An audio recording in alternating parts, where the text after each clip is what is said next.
Salut les devins, c'est Saikyu. On se retrouve aujourd'hui pour se parler de Bleach d'une manière légèrement différente de ce dont j'ai pu vous habituer sur la chaîne, notamment sur mes vidéos d'analyse hors review. Ça sera un petit peu moins technique, je pense, mais tout aussi factuel et je l'espère encore plus cool. Et pour ouvrir le bal, je souhaiterais m'attarder sur le cas de Ichigo face à Aizen, vous le prononcez comme vous voulez. Aizen, c'est clairement pas mon souci et je sais que j'ai tendance à jongler entre les deux.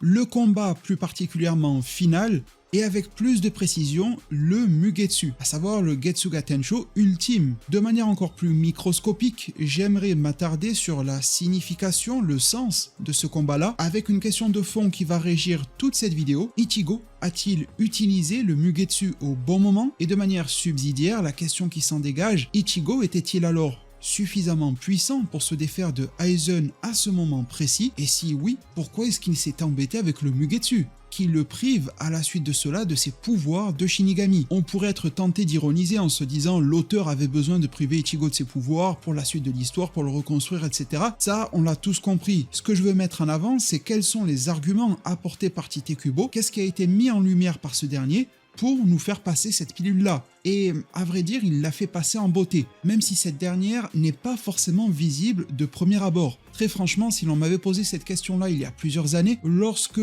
ce passage était sorti en manga, animé, etc., j'avais un ressenti que beaucoup de monde partage, à savoir que Ichigo m'a paru nettement supérieur à Aizen, et j'étais à la fois heureux de le voir utiliser ce pouvoir et avoir cette nouvelle apparence, mais en même temps frustré de devoir avoir affaire à un Ichigo au plus bas à la suite de cela, et frustré de le voir utiliser ce pouvoir maximal alors que je pensais qu'il n'en avait pas besoin. Après tout, la prestation d'Ichigo à la sortie de son entraînement du Dangai est formidable. La manière dont il surclasse les diverses formes d'Aizen est incroyable. Aizen lui-même n'arrive pas à le comprendre. Lui qui prévoit tout, lui qui comprend tout, lui qui interprète toujours tout de manière parfaite et qui a toujours plusieurs coups d'avance, était paumé. Il n'était pas capable de ressentir l'énergie de Ichigo. Il s'est rendu compte beaucoup plus tard au final qu'il ne jouait vraiment pas dans la même cour. Et donc, tout comme Aizen qui n'était pas ressenti par des entités inférieures, lui-même était tellement inférieur à Ichigo qu'il ne pouvait rien ressentir. Tout au long du combat, il n'arrêtera pas d'être plus que hautain, on dirait presque un Saiyan au combat de Dragon Ball, avec des phrases que je ne vais pas citer mot à mot, mais du style « un seul coup d'épée Ichigo me permettrait de te vaincre ». Sauf qu'en combat, les paroles de Aizen n'étaient pas suivies d'actes, alors que pourtant un seul acte a le don de prévaloir sur 1000 mots et même plus. Aizen ne le pouvait pas. Il était en train de s'auto-convaincre qu'il était supérieur à Ichigo, sauf que dans toutes les situations, il ne l'était pas. Alors pourquoi en arriver au Mugetsu si le fossé entre ces deux personnages est si élevé? Pourquoi utiliser un tel pouvoir de dernier recours qui cause autant de pertes et de dégâts alors que à première vue ce n'était pas utile? Pour faire une autre comparaison, c'est un petit peu comme si Kurama et Naruto en œuvre éponyme s'étaient décidés à activer un Baryon Mode en plein combat face à Kakuzu. Non, celui-ci a été activé face à Ishiki dans les derniers retranchements du personnage. Pourquoi est-ce que ça n'a pas été le même cas pour Ichigo? Est-ce que c'était pour simplement valider la suite de l'histoire par l'auteur et c'était donc maladroit? Ou au final, il y a une logique pure qui nous a même été montrée au préalable et qui a été distillée en filigrane tout au long des chapitres? Parce que même si l'anime, il faut le dire, a adapté ce passage-là du manga avec brio, il est clair que la version manga qui est le produit brut et pur de l'auteur, notamment par l'absence de censure, met encore plus en avant et appuie encore plus mes propos. Alors si vous n'avez en tête que la version animée, si vous n'êtes pas trop lecteur de manga, je ne peux que vous conseiller d'aller lire les quelques chapitres à partir du chapitre numéro 414 et une petite poignée de chapitres suivants, et cette version-là est quand même un peu plus éloquente que sa contrepartie animée. Le premier indice qui nous a été mis sous les yeux concernant le tableau qui a été posé et dépeint par Tite Kubo dans son manga commence par la trahison de Gin envers Aizen. Lorsque celle-ci va prendre, il va y arriver. Il va utiliser son Bankai et la vraie capacité de son Bankai pour mettre plus qu'à mal Aizen. Ça sera le vrai premier coup de type mortel que Aizen recevra. Aizen se met à pisser le sang, il se tient au niveau de la poitrine, il révèle qu'il savait à propos de Gin. Les capacités cachées du Bankai de Gin viennent de plus surprendre Aizen, viennent carrément le déchirer en deux au niveau de la poitrine et de l'épaule, lui laissant un trou en plein milieu, en référence au fameux trou holo, le paradoxe de Aizen qui mourrait avec un trou en pleine poitrine comme le dit Gin. Mais malgré cette tentative a priori réussie, la transcendance d'Aizen était déjà activée, le Hogyoku dont Aizen était déjà le réceptacle l'avait plus qu'accepté, et face à cette situation de mort imminente, il a décidé, de par ses aptitudes physiques mortelles qui étaient maximisées et son état d'esprit, de le reconstruire avec cette forme un petit peu papillonnesque, et même si le Hogyoku était en pleine extraction, Aizen a pu rester fusionné avec lui. C'était la volonté du Hogyoku qui a prévalu et a redonné force et santé à Aizen, mais également power-up. Et en fait, une fois que l'on a vu ça, une fois que l'on a compris ça, ça explique absolument tout par rapport au combat de Ichigo face à ce même Aizen et ses différentes évolutions. Lorsque Ichigo sortira du Dangai après son entraînement, bien aidé par son père Isshin, mais également de par ses évolutions internes réalisées en plusieurs mois qui ont pu s'écouler à l'intérieur de ces lieux, tandis que quelques instants s'étaient effacés dans le monde présent et réel, celui-ci commença par choquer tout premièrement les fans que nous sommes de Bleach, mais également Aizen lui-même au sein de l'œuvre en l'attrapant par le visage, petit ref ou non à Ulquiorra qui a attrapé Ichigo. Allez savoir, mais en tout cas, ce nouvel être transcendantal, celui qui a fait mettre un genou à terre à la Soul Society, se fait prendre de court de vitesse et de force. D'ores et déjà, par rapport à cette forme-là de Aizen, Ichigo était supérieur, ce n'est pas du tout la seule preuve que nous en avons, bien au contraire, nous en sommes déjà au chapitre 418, Aizen va se méprendre via des explications un petit peu alambiquées pour ne pas accepter le fait qu'il soit inférieur, mais à ce stade-là, le niveau de puissance de Aizen, bien qu'inférieur à Ichigo, est toujours assez proche de son niveau maximal et son état d'esprit est imperturbable, ce qui fait que le Hogyoku continue de le considérer et lui octroie, sans même frôler la mort, un nouveau power-up. Ce n'est que mon interprétation, mais c'est à mon sens le moment durant lequel Aizen et le Hogyoku étaient le plus en osmose de toute leur existence conjointe. L'évolution et le power-up a presque eu lieu à ce moment-là d'un commun accord et non au moment où la menace était trop extrême. Sa forme papillon est encore plus exacerbée, ses pouvoirs tout autant. Aizen pensera que son propre coup d'épée a tranché la montagne, tandis qu'en réalité c'était la puissance de Ichigo qui a créé cela. Encore une fois, Aizen se leurre, mais il se pense supérieur, et il ne reçoit pas énormément de gros coups de la part de Ichigo, mais cela ne va pas tarder à changer. Ichigo commence à attraper à main nue les coups de sabre de Aizen, plutôt intéressant d'ailleurs par rapport à Kyoga Sugetsu, étant donné que Gin nous rappelait en chapitre 414 que l'une des faiblesses ou des manières de contourner le Shikai de Aizen était de poser sa main dessus quelques instants avant que l'illusion ne prenne forme. C'est alors que Aizen va faire ce qu'il reprochait à Ichigo quelques instants auparavant, à savoir prendre du recul. Malgré tout, il reste serein.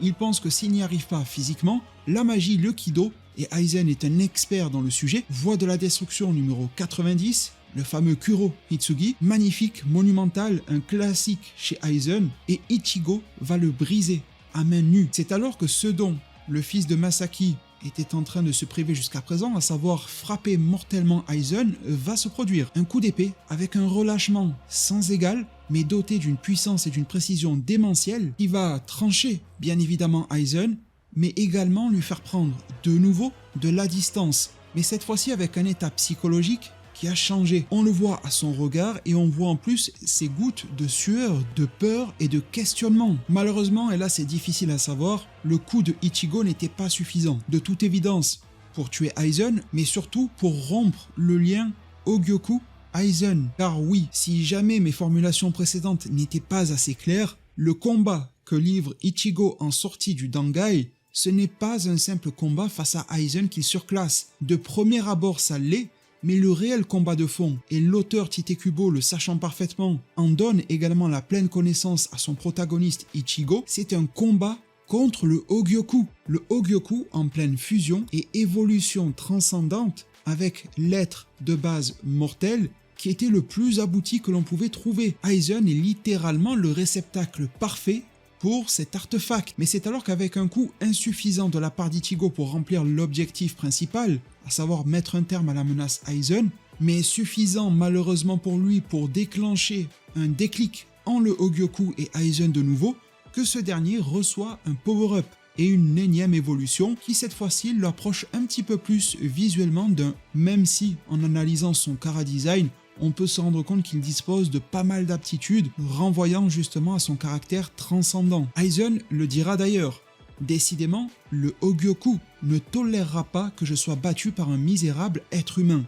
Ça veut dire qu'à ce stade-là, Le Hogyoku considère toujours Aizen comme un réceptacle valable, le meilleur qu'il puisse trouver. Il considère que ce dernier a toujours le bon état d'esprit, même s'il a commencé à être affecté. Et on aura vu justement dans les pages précédentes que même si la peur se lisait sur le visage de Aizen, il continuait de croire en ses capacités de victoire, alors que pourtant il était vaincu d'avance. Et je pense que si Aizen avait continué à se morfondre dans la peur, le Hogyoku n'aurait pas continué de l'aider. Mais bon, ça c'est presque un autre débat. L'évolution a bel et bien eu lieu car reprise psychologique et mentale de Aizen a eu lieu par lui-même. L'auteur nous montre assez facilement que Aizen a de nouveau évolué. Une toute petite attaque va causer une déflagration absolument monumentale dans laquelle Ichigo a été pris de plein fouet et cette fois-ci on peut constater que celui-ci est plutôt affecté. Le niveau de puissance de Aizen a été suffisamment élevé par le Hogyoku pour commencer à causer certaines formes de blessures à Ichigo. Probablement pas mortelles. Aizen supposera que le bras gauche de Ichigo n'est plus utilisable, mais ce n'est pas une vérité absolue. Rappelons-nous toutes les erreurs de jugement que Aizen vient de commettre. Il pensait pouvoir trancher Ichigo avec un seul coup alors qu'il était 2-3 évolutions au préalable. Il pensait avoir découpé la montagne par sa puissance, mais c'était bel et bien Ichigo. Il pensait que le Kido allait fonctionner. Bref, toutes ces affirmations étaient erronées. Sauf que là, on peut quand même accorder un peu plus de crédit à Aizen.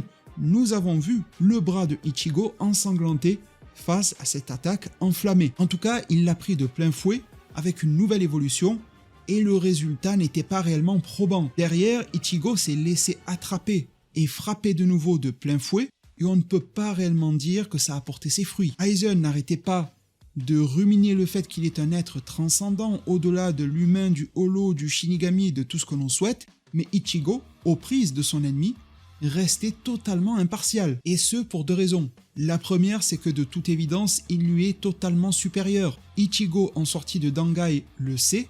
En connaissance de cause de cette transcendance qui était en train de s'opérer entre le Hogyoku, Ichigo avait besoin également d'altérer son état d'esprit. Il avait besoin de mettre KO Aizen aussi dans sa tête pour que le Hogyoku ne le considère plus de la même manière. Ce n'était pas l'objectif principal. Bien évidemment que l'objectif avoué, par le Mugetsu notamment, c'était de lui envoyer l'attaque la plus suprême possible pour l'annihiler. Au cas où Aizen, allié du Hogyoku, résisterait, il fallait que Aizen soit à minima, dans le pire des cas, affaibli sur les deux plans, pour avoir encore un espoir de le vaincre. Sinon c'était foutu, et il finira alors par se reconstituer encore plus fort, plus puissant et plus confiant. Puissance et confiance qui viennent améliorer la qualité du lien entre lui et le Hogyoku. C'est donc une sorte de dangereuse course contre le temps qu'a mené Ichigo. Il savait que Aizen ne finirait jamais d'évoluer, mais il avait besoin tout de même de le pousser à évoluer car c'était le seul moyen de lui montrer à quel point il lui était supérieur à chaque fois. Peu importe les évolutions qu'il a pu démontrer, Ichigo le surpassait. Sauf que, arrivé à la dernière, le frère de Karin et Yuzu commençait à subir des blessures. C'était le premier signal d'alerte. Celui qui devait dire à Ichigo, c'est le moment de lancer le Mugetsu. Après, ça sera trop tard. Même si tu es supérieur à Aizen désormais, si tu lui infliges de nouvelles blessures, il va revenir encore plus fort grâce au Hogyoku, et cette fois-ci, Ichigo sera perdu. À partir de ce raisonnement-là, on pourrait se dire que Ichigo aurait peut-être dû ou pu lancer le Mugetsu de base, pour annihiler complètement Aizen dans une forme qui lui était inférieure. Mais au-delà du fait que l'auteur n'aurait pas pu nous présenter un très beau combat, qui s'étale un minimum dans la durée, eh bien ça n'aurait peut-être pas fonctionné selon la propre logique de l'auteur. À savoir que la puissance, c'est bien beau. Ces dimensions qui séparent Ichigo et Aizen, comme il le dit à l'intérieur du manga, c'est bien intéressant, mais ça ne fait pas tout. Et ça ne garantit pas la rupture du lien Hogyoku réceptacle. Le choix d'Ichigo pour lancer l'ultime Getsuga Tensho était risqué mais judicieux. Car en le faisant auparavant, en misant sur la faiblesse et l'écart de puissance par rapport à son adversaire, il en serait peut-être revenu encore plus puissant, protégé et ou reconstitué par le Hogyoku, tandis que sa confiance aurait été moins altérée, ça aurait été le premier coup mortel qu'il reçoit, et cette confiance aurait doublé d'ampleur en sachant que Ichigo perdait l'intégralité de ses pouvoirs. Tout cet entraînement, toute cette mise en scène pour pas grand chose au final, avec un Aizen qui en ressortirait encore plus puissant et victorieux. Par contre, en ayant doucement mais sûrement instauré de la peur notamment et d'autres émotions néfastes directement dans l'esprit et ce trouble dans le cœur de Aizen, même si celui-ci a gagné en puissance petit à petit, Ichigo lui restait largement supérieur au moment de lancer le Getsuga Tensho ultime, mais par contre le Hogyoku lui aussi avait de quoi douter en la nécessité de continuer cette forme d'alliance qu'il pouvait avoir avec Aizen. Et c'est ce qui s'est produit. Le Getsuga Tensho Ultime s'est lancé. C'est une scène absolument mémorable, aussi bien en animé qu'en manga. C'est d'ailleurs une scène qui aurait pu clôturer l'œuvre Bleach, aussi bien via l'attaque qu'il lance, le nom qu'elle porte, Ultime, que les conséquences et le message qu'il y a derrière. Un Ichigo qui perd tout pour la protection des autres, c'est typiquement le message de base, la psychologie de base qui ressort d'Ichigo dans les tout premiers chapitres. Le héros serait donc revenu à son état de base et ça ne l'aurait jamais dérangé. Donc clôturer l'œuvre avec ce type de scène-là aurait fonctionné parfaitement. Mais l'auteur a décidé d'aller au-delà de ça, pour certains avec brio, pour certains pas, vous me direz en zone commentaire. Personnellement, j'apprécie ce qui se déroule dans Bleach après cet arc-là, et aux retombées de cette attaque lunaire, si vous me permettez le jeu de mots, on se rend compte, et avec plus de force en manga, c'est pour cela que j'insistais sur ça en début de vidéo, que Aizen a été complètement tranché. Il est vivant, mais c'est quand même assez graphique, même l'arrière de sa tête est découpé en deux. Et si Aizen a pu résister à une attaque d'un tel niveau, c'est car Ichigo a pris le risque de le faire évoluer jusqu'à ce stade-là, pour inséminer en lui cette fameuse peur. Et c'est là que l'on en arrive au point d'orgue, celui que Urahara Kisuke attendait plus que tout, le moment où Aizen est en pleine régénération, mais son niveau de puissance et d'énergie à ce moment très précis est quand même très faible, et que son mental en a pris un coup énorme. Chacun aura son interprétation au moment de la disparition du Zanpakuto de Aizen, lui-même pensera évoluer de manière transcendantale, un petit peu comme Ichigo qui a refusé et abandonné certains pouvoirs. Aizen, lui, devrait refuser son Zanpakuto pour intégrer encore mieux ce type de pouvoir-là, mais de ma propre interprétation, à la vue de ce Zanpakuto qui se désagrège de manière assez minable, disons-le, du fait que Urahara Kisuke lance sa technique de saut à ce moment-là très précis, et que le Hogyoku abandonne Aizen juste après, c'est que pour moi, il l'avait déjà abandonné avant même que Urahara Kisuke lance sa carte maîtresse. Cet être devenu quasiment immortel, tel que le dira Urahara Kisuke, ne recevra à ce moment-là plus l'aide du Hogyoku et il commencera à reprendre une apparence plutôt classique que l'on lui connaît. Cette peur que Ichigo avait instaurée en lui se lie pleinement. Il se demande où est passé ce pouvoir que j'ai acquis, il disparaît. Eh bien, Kisuke répondra que c'est la volonté du Hogyoku. Et il précisera, et cela vient appuyer mes propos, que si le saut qu'il a implanté a enfin pu se déclencher, c'est parce que ta puissance s'est affaiblie. Cet aspect force physique dont je discutais jusqu'à présent est établi par Kisuke. Et de plus, il ajoutera que le Hogyoku dit qu'il ne te reconnaît pas comme son maître. Ici, Kisuke fait plutôt référence à l'aspect psychologique. Bien évidemment, et y compris dans la vie réelle, la force physique a un pouvoir de coercition, mais il y a également d'autres aspects pour être dominant. Dans la vie un petit peu générale et les relations, ça peut être simplement le charisme, ça peut être le niveau d'éloquence d'une personne par rapport à une autre, la qualité de ses réflexions, de sa détermination et de sa volonté infaillible à aller jusqu'au bout, qui pourrait lui donner l'ascendant psychologique sur une autre personne, mais qui serait plus instable intellectuellement et ou psychologiquement. Et donc naturellement, certains rapports de force s'opèrent. À ce stade-là, Aizen n'avait plus assez de force physique, ni assez de force mentale, pour agir en tant que réceptacle dominant du Hogyoku. Et l'on en revient un petit peu au discours qu'ont pu avoir Ichigo et celui que l'on dénomme Shirosaki vis-à-vis de ce rôle un petit peu pivot de la monture et du cavalier. En soi, Ichigo et Shirosaki étaient de niveau équivalent, mais l'un avait l'avantage psychologique sur l'autre. Et il a fallu qu'Ichigo renverse petit à petit la balance. Puis, ensuite, bien évidemment, qu'il découvre l'océan qui se cachait derrière ce petit lac et toute la vérité sur ses origines et ses pouvoirs. Aizen finira scellé, le combat est donc terminé, Ichigo perdra ses pouvoirs et l'histoire embrayera ensuite vers bien évidemment la période Fullbring, la guerre sanglante millénaire et tout ce qui peut s'en suivre. Alors, à la vue de tous ces éléments, selon vous, Ichigo a-t-il utilisé le Mugetsu au moment opportun? Avez-vous le même regard et la même analyse sur cette situation, notamment à la lecture de la version manga? J'insiste de nouveau avec ça. À partir du chapitre 414, tome 48, et si vous voulez arriver au terme de cette bataille, ça vous mènera aux dernières pages du chapitre numéro 421.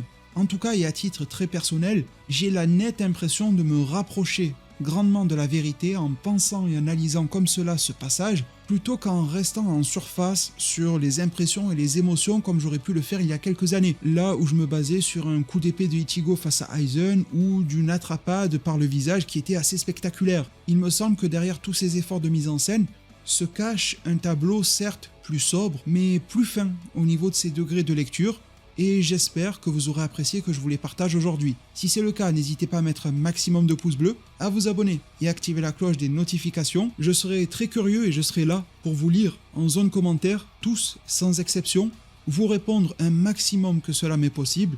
Merci de nouveau, prenez tous extrêmement bien soin de votre futur, et à plus pour de prochains arts divinatoires.